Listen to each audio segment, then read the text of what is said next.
ജീവിതം എങ്ങനെ ശ്രേഷ്ഠമാക്കാം? സർവരെയും മിത്രമായി കാണാൻ ശ്രമിക്കണം.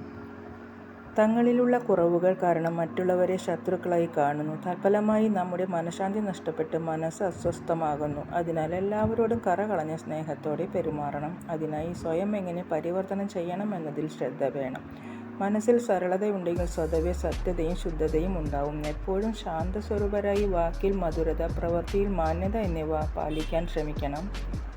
കടുത്ത ഭാഷയിൽ ആരെയും വിമർശിക്കരുത്. ഉചിതമായ ബഹുമാനവും പ്രശംസയും എല്ലാവർക്കും കൊടുക്കണം. മറ്റുള്ളവരുടെ കാര്യങ്ങൾ സ്വയം മനസ്സിൽ തന്നെ സൂക്ഷിക്കണം. സർവരും തൻ്റെ സമീപ സമ്പർക്കത്തിൽ വരുന്നതിനുള്ള ഗുണം നമ്മളിൽ ഉണ്ടായിരിക്കണം.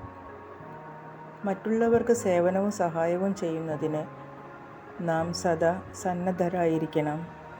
അങ്ങനെ നമ്മുടെ ജീവിതത്തിലുടനീളം എല്ലാ കാര്യങ്ങൾക്കും വ്യക്തമായ വ്യവസ്ഥയും പാടവവും ഉണ്ടെങ്കിൽ ജീവിതമെന്ന കല മനോഹരമാക്കാം. എല്ലാവർക്കും ശുഭരാത്രി.